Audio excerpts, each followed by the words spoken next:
Sir 1 second.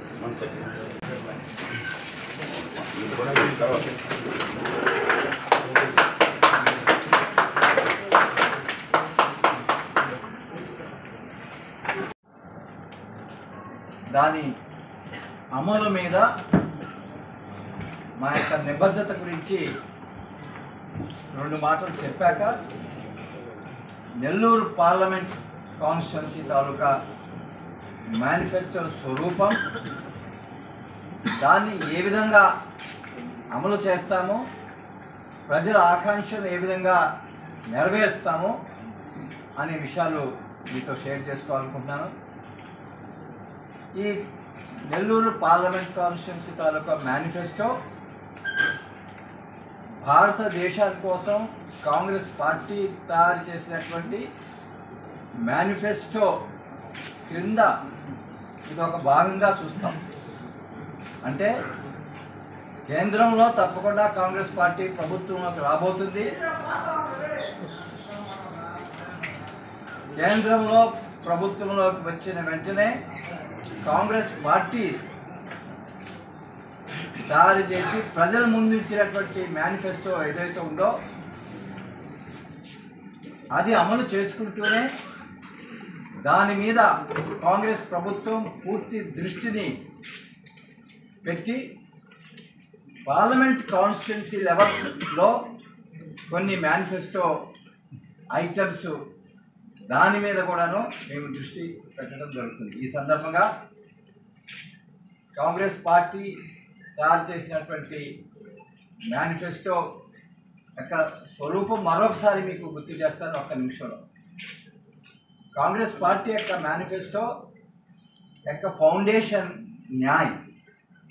అందుకనే ఆ మేనిఫెస్టోలో ఉన్న చాప్టర్స్, ఆ మేనిఫెస్టో కమిటీలో నేను ఒక మెంబర్ని, ఆ మేనిఫెస్టో ఉన్న చాప్టర్స్ ఒకసారి పరిశీలిస్తే ఏ విధంగా కాంగ్రెస్ పార్టీ మేనిఫెస్టో న్యాయం కోసం నిబద్ధత చూపిస్తుంది అనేది తెలుస్తుంది. మొట్టమొదటి చాప్టర్ హిస్సేదారీ న్యాయం, అంటే సమానత్వం కోసం చేయవలసినటువంటి న్యాయం మీద మొదటి చాప్టర్. ఆ చాప్టర్లో ఈ దేశంలో వెనకబడినటువంటి ఎస్సీ, ఎస్టీ, ఓబీసీ, మైనారిటీ వర్గాల వారికి ఏ విధంగా న్యాయం చేస్తామనే అంశాల్లో అనేకమైనటువంటి హామీలు ఇవ్వటం జరిగింది. రెండోది యువ న్యాయం, యువతీ యువకులకి దూరమైనటువంటి న్యాయం. ఆ విషయంలో కాంగ్రెస్ పార్టీ వైఖరి ఏమిటి, ఏమి ప్రామిసెస్. మూడోది నారీ న్యాయం, మహిళలకు సంబంధించిన న్యాయం. నాలుగోది కిసాన్ న్యాయం, రైతులకు న్యాయం. ఐదోది శ్రామిక్ న్యాయం, శ్రామిక్ న్యాయం అంటే కార్మికులకి న్యాయం. ఆరోది సంవిధానిక్ న్యాయం. మనం చూస్తున్నాం గత 10 సంవత్సరాలుగా ఏ విధంగా రాజ్యాంగాన్ని నిర్వీర్యం చేసే ప్రయత్నాలు జరుగుతున్నాయి. దాన్ని ఏ విధంగా కాంగ్రెస్ పార్టీ మరి డీల్ చేస్తుంది, ఏ విధంగా రాజ్యాంగాన్ని పటిష్టంగా ఉండేటట్టుగా చేస్తుంది అనే దాని మాట. తర్వాత ఆర్థిక న్యాయం, అంటే ఈ ఎకానమీ రంగంలో కాంగ్రెస్ పార్టీ యొక్క దిశ ఎట్లా ఉంటుంది, ఏ విధంగా మ్యానుఫ్యాక్చరింగ్ సెక్టర్ని బాగా ఇంప్రూవ్ చేస్తారు, ఎంప్లాయ్మెంట్ జనరేట్ చేస్తారు, గ్రోత్ విత్ ఈక్విటీ ఏ విధంగా చేస్తారు అనేది. రాజ్య న్యాయం, మనం చూస్తున్నాం గత 10 సంవత్సరాలుగా సెంట్రల్ గవర్నమెంట్, స్టేట్ గవర్నమెంట్, ఈ ఫెడరల్ రిలేషన్స్లో చాలా ప్రాబ్లమ్స్ కనిపిస్తున్నాయి. దాని మీద కొన్ని కమిట్మెంట్స్ ఉన్నాయి. తర్వాత రక్షా న్యాయం, మన దేశానికి సంబంధించినటువంటి సెక్యూరిటీ విషయంలో. ఫైనల్గా ఎన్వైరన్మెంట్ న్యాయం. ఈ న్యాయాన్నిటి మీద కాంగ్రెస్ పార్టీ ఇచ్చినటువంటి మేనిఫెస్టో ఇది ఒక మాస్టర్ పీస్. దేశ అభివృద్ధికి, దేశ సంక్షేమం కోసం చాలా మంచి అంశాలు అందులో పొందుపరుచున్నారని ఎంతోమంది కొనియాడారు. ఆ మేనిఫెస్టోని కాంగ్రెస్ పార్టీ అమలు చేస్తూనే పార్లమెంటు స్థాయిలో ఇప్పుడే రిలీజ్ చేసినటువంటి మేనిఫెస్టో మీద మేము ఫోకస్ చేస్తాం. అందుకోసమనేసి కాంగ్రెస్ పార్టీ అనౌన్స్ చేసినటువంటి ఆ మేనిఫెస్టో అంశాల్లో పోకుండా పార్లమెంటు స్థాయిలో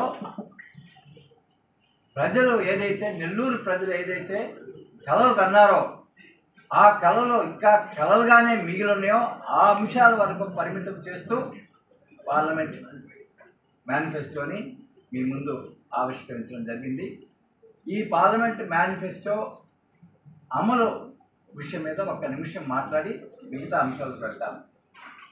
పార్లమెంట్ సభ్యుడిగా ఎంపిక అయిన మరుసటి దినము నుంచి ఈ జిల్లా అంతా పర్యటన చేసి ఈ అంశాల మీద ప్రజల యొక్క ఆలోచనలు, ప్రజల యొక్క సలహాలు కూడా తీసుకొని ఇంకా పకడ్బందీగా ఏ విధంగా అమలు చేయాలి, ఎటువంటి ఉపయోగాల గురించి ఫోకస్ చేయాలనేది ఆలోచన చేసి ఈ పార్లమెంట్ మేనిఫెస్టో అమలు విషయంలో పూర్తిగా నిమగ్నమవుతామని, ప్రజల్ని భాగస్వామ్యం చేస్తామని ఈ సందర్భంగా నేను మనవి చేస్తున్నాను. గతంలో కూడాను గత 11 సంవత్సరాలుగా అనేక రాష్ట్రాల్లో మరి కాంగ్రెస్ పార్టీ సీనియర్ లీడర్గా అనేక రాష్ట్రాల్లో ఈ విధంగా మేనిఫెస్టో తయారీ అమలు విషయంలో అనుభవం ఉంది కాబట్టి అనుభవాన్ని జోడించి ఇది కేవలం పేపర్కే పరిమితమైన మేనిఫెస్టో కాకుండా ప్రజల ఆకాంక్షలను నెరవేర్చగలిగిన మేనిఫెస్టోగా దీన్ని పవిత్రంగా భావించి అమలు చేస్తామని మనవి చేస్తూ అంశాలకు పోతే, ఏ విధంగా ప్రజలు కలలు కన్నటువంటి పోర్టు, దాని నుంచి వచ్చేటువంటి ఉద్యోగ అవకాశాలు పూర్తిగా మరి అవి అడుగంటాయి.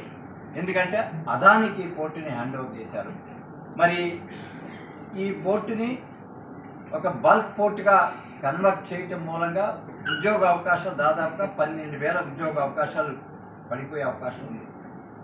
తర్వాత కంటైనర్ టెర్మినల్ కూడాను పక్క రాష్ట్రానికి షిఫ్ట్ చేసే ప్రయత్నాలు జరుగుతున్నాయి. వీటన్నిటినీ ఆపి ఏదైతే ఈ పోర్టు కోసం తీసుకున్నటువంటి భూములు వాటిల్లో పరిశ్రమలు అభివృద్ధి చేయటం, పోర్టు సామర్థ్యాన్ని పూర్తిగా డెవలప్ చేయటం అనేది జరుగుతుంది. దాని ద్వారా మరి అనుకున్నట్టుగా కొన్ని వేల ఉద్యోగాలు క్రియేట్ చేయడానికి ప్రయత్నం జరుగుతుంది. తర్వాత చెన్నై బెంగళూరు ఇండస్ట్రియల్ కారిడోర్, ఈ కారిడోర్లో ఎంతో పొటెన్షియల్ ఉన్నది. నిజంగా ఈ కారిడోర్ని యువకుల ఉద్యోగ అవకాశాల కోసం డెడికేట్ చేసినట్లయితే కొన్ని లక్షల ఉద్యోగ అవకాశాలు వచ్చుంటాయి. కాబట్టి దీని మీద అవసరమైతే పార్లమెంట్లో ఎన్నిసార్లు అయినా ఈ సబ్జెక్ట్ని రైజ్ చేసి గవర్నమెంట్ ఆఫ్ ఇండియా నుంచి, స్టేట్ గవర్నమెంట్ నుంచి కావాల్సినటువంటి సపోర్ట్ తీసుకొని ఇండస్ట్రియల్ కారిడోర్ని డెవలప్ చేసి ఉద్యోగ అవకాశాలని తీసుకొని రావడం జరుగుతుంది. తర్వాత మూడోది, నెల్లూరు జిల్లాలో చిప్ ఆధారిత పరిశ్రమలు డెవలప్ చేయడానికి అవకాశం ఉంది. దానికి సంబంధించినటువంటి మినరల్ మన దగ్గర ఉన్నది. దాని మీద ఏమాత్రం దృష్టి కేంద్రీకరించలేదు ప్రభుత్వాలు. దీని మీద దృష్టి కేంద్రీకరించి కావలసినటువంటి పరిజ్ఞానాన్ని తీసుకొని వచ్చి చిప్ బేస్డ్ ఇండస్ట్రీస్ ఏర్పాటు చేయడానికి ప్రయత్నం చేస్తాం. సిలికాన్ అండ్ మైకా కలిసి ఉన్నది మన దగ్గర, చాలా రేర్, ఇది వేరే జిల్లాలో లేదు. ఇది నాలుగోది, నెల్లూరు జిల్లాలో కోల్డ్ స్టోరేజెస్, ఫుడ్ ప్రాసెసింగ్కి ట్రెమెండస్ పొటెన్షియల్ ఉన్నది. వాటిని మరి పూర్తిగా హార్నెస్ చేయటం, తర్వాత అక్వా రంగాన్ని డెవలప్ చేయడానికి తీసుకోవాల్సిన చర్యలు, అక్వా రంగం ద్వారా ఏ విధంగా ఆర్థికంగా మన జిల్లా బాగుపడచ్చు అనేది అన్ని మార్గాలు అన్వేషించి మరి ఆ దిశలో అడుగులు వేయటం. తర్వాత దుగ్గరాజపట్నం దగ్గర LNG దిగుమతి చేసేదానికి ఒక ప్రాజెక్టు రూపకల్పన చేశారు. దాని ద్వారా ఫెర్టిలైజర్ ఫ్యాక్టరీస్ అక్కడ వచ్చే అవకాశాలు ఉన్నాయి. కానీ అది ఆదిలోనే ఆ ప్రాజెక్టు ఆగిపోయి ఉన్నది. దాని మీద తప్పకుండా కృషి చేయడం జరుగుతుంది. దాన్ని పూర్తి స్థాయికి తీసుకొని వచ్చి ఈ ఫెర్టిలైజర్ కంపెనీస్ కూడా అక్కడ ఏర్పాటు చేయడానికి ప్రయత్నాలు చేస్తాము. తర్వాత తమిళనాడులో అంబత్తూర్ ఇండస్ట్రియల్ జోన్ అనే జోన్ ఒకటి ఉంది. అక్కడ దాదాపుగా 5,000 పరిశ్రమలు ఉన్నాయి. కానీ పొల్యూషన్ సమస్య మూలంగా వాళ్ళందరూ మన దగ్గరికి వచ్చి రీలొకేట్ చేయాలనుకుంటున్నారు. నాయుడుపేట కానీ సూళ్ళూరుపేట కానీ ప్రభుత్వం స్థలం కల్పిస్తే ఆ పరిశ్రమలన్నిటి వచ్చేదానికి అవకాశం ఉంది. ఇటువంటి అవకాశాలను ఉపయోగించుకొని నాయుడుపేట సూళ్ళూరుపేట ఏరియాలో పరిశ్రమలు అభివృద్ధి చేసి ఎంప్లాయ్మెంట్ ఆపర్చునిటీస్ పెంచుతాము. మరి ఆత్మకూరు ఒక ఇండస్ట్రియల్ జోన్ ఏర్పాటు చేసేదానికి మరి చర్యలు తీసుకున్నారు గతంలో గవర్నమెంట్. కానీ అవన్నీ కూడాను ఎక్కడ వేసిన బొమ్మలంటే అక్కడే ఉన్నాయి. వాటి మీద దృష్టి కేంద్రీకరిస్తాం. షుగర్ ఫ్యాక్టరీ మీ అందరూ కూడా తెలుసు. గతంలో ఆ షుగర్ ఫ్యాక్టరీ ఏ విధంగా రైతులకు అండగా ఉండేది. ఈనాడు షుగర్ ఫ్యాక్టరీ మరి బంద్ అయి ఉన్నది.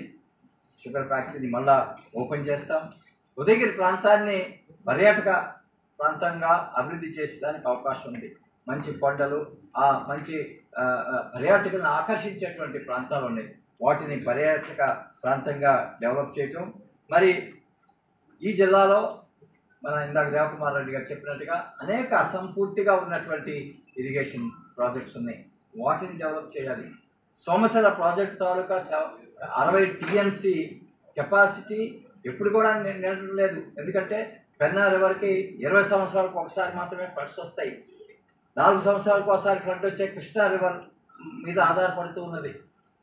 అందుకోసమని ఒక ప్రపోజల్ ఉన్నది.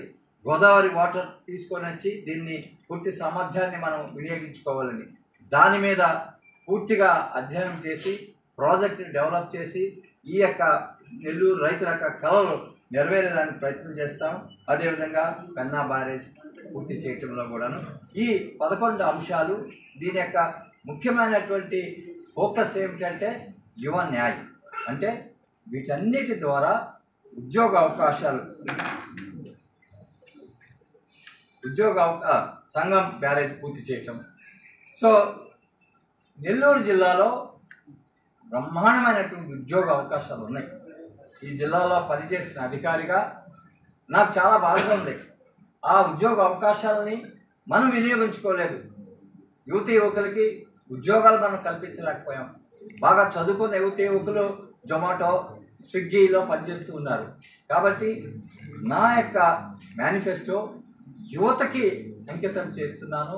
యువత ఉద్యోగ అవకాశాలని పెంచేందుకు ప్రయత్నం చేస్తాము. మా యొక్క కమిట్మెంటు, అంకిత భావం మీరు ఈ అంశాల మీద పార్లమెంట్లో మేము రేజ్ చేసే ప్రశ్నలు బట్టి, పార్లమెంట్లో మేము చర్చించే అంశాలను బట్టి మీకు అర్థమవుతుంది. అన్ఫార్చునేట్లీ దురదృష్టవశాత్తున గత 5 సంవత్సరాలుగా ఈ అంశాల మీద నెల్లూరు పార్లమెంట్ కాన్స్టిట్యుయెన్సీ సంబంధించినటువంటి సమస్యల మీద మరి అప్పటి పార్లమెంటు సభ్యులు ఏనాడు కూడాను పార్లమెంట్లో క్వశ్చన్స్ రేజ్ చేసింది లేదు. కేవలం ఒకటే ప్రశ్న, 5 సంవత్సరంలో నాకు ఒకటే ప్రశ్న కనపడింది. అదేమిటంటే పిట్టగొట్ట లో క్వశ్చన్ విషయంలో ఏం చేస్తున్నారనేది. అది తప్పించి ఈ మౌలికమైనటువంటి అంశాల మీద ఒక్క ప్రశ్న కూడా వేసింది లేదు. అలా కాకుండా ప్రజల యొక్క గొంతుని పార్లమెంట్లో వినిపిస్తాం. ఈ మేనిఫెస్టోని అమలు చేయడానికి అన్ని గడపలు తొక్కి అన్ని అవకాశాలని క్యాప్చర్ చేసుకొని ఈ ప్రజల ఆకాంక్షలు నెరవేర్చడానికి ప్రయత్నం చేస్తాం. మాకు నమ్మకం ఉంది ఈ మేనిఫెస్టో, నెల్లూరు పార్లమెంట్ మేనిఫెస్టో 100% అమలు చేసేదానికి మాకు అవకాశాలు ఉన్నాయి అనిపిస్తుంది. ఎందుకంటే మొదటి 2 దశల్లో పోలింగ్ సరళి చూసినట్లయితే కాంగ్రెస్ పార్టీ యొక్క విజయం ప్రజల ముందు కనిపిస్తుంది. వచ్చే పోలింగ్ దశల్లో కూడాను కాంగ్రెస్ పార్టీ పర్ఫార్మెన్స్ బాగా ఉండబోతుంది. కేంద్రంలో తప్పకుండా కాంగ్రెస్ పార్టీ రాబోతుంది. అందుకని మాకు నమ్మకం ఈ యొక్క నెల్లూరు పార్లమెంట్ స్థాయిలో తయారు చేసినటువంటి మేనిఫెస్టో కేవలం కాగితం మీద ఉండదు, ఇది అమలు అవుతుందని మాకు ఆ నమ్మకం ఉంది. ఆ నమ్మకంతో ఈ యొక్క మేనిఫెస్టోని మీ ముందు ఉంచుతున్నాము. నమస్తే.